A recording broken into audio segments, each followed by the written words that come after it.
Hey guys, so my name's Cassie, and today I'm going to discuss the question, describe the greatest opportunity for and the obstacle standing between integration of Christianity and the developmental psychology. I believe that there's several opportunities for the integration of developmental psychology and Christianity.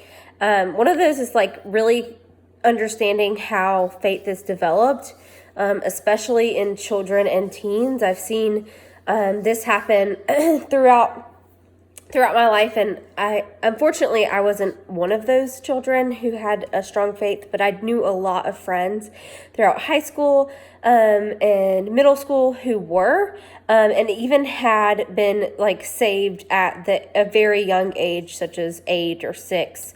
My best friend in high school had been saved at the age of 7. So I know that it does happen, and that faith can play a part in the early childhood development.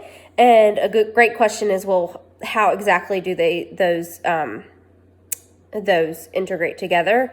And I think that by understanding how faith is truly developed in children, we can also begin to understand what are the parts of faith that really affect development as well. Because I know that part of development is your, behavior and your nurture nature, that kind of thing.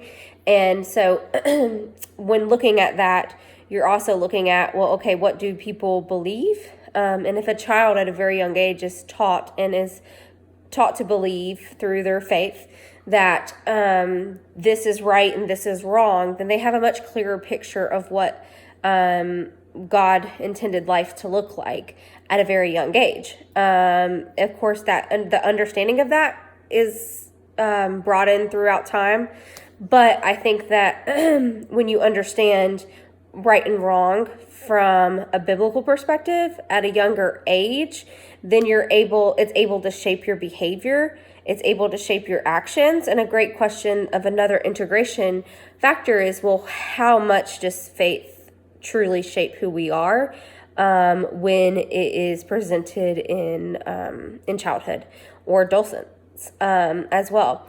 And I think that these pose both great questions, but also it opens up more opportunity to talk about the development of faith in children, in developmental psychology, and how those things play a part.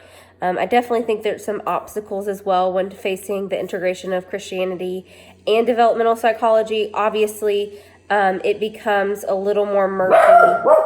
Zoe. It becomes a little more murky when discussing Christianity with the nature versus nurture argument.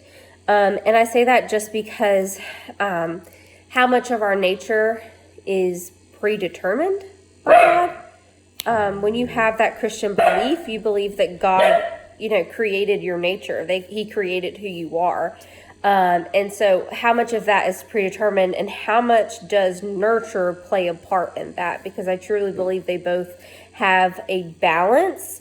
And so a great question is like, okay, so my friend Macklin was saved at the age of 7, very young. So, what played a part in her life for that to happen at her at such a young, early age? And then I wasn't saved until I was 19. So how did that affect my life? And, the question is how much of that nurturing factor of like her childhood bringing, my childhood bringing played a part. And then also in turn, well, where was, how did God predetermine those things based off of the family that you're put into, and those types of things as well. And so I think that everything kind of plays a part and comes together, and that there are no true answers when looking at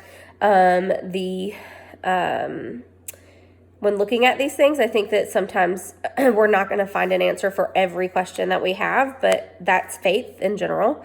And that's why it requires faith. It requires to have faith And I think that it's great to be able to answer these questions and to just dig a little more deeper into how they are integrated together. And I'm excited to hear more about everyone's views and look forward to this class. Thank you.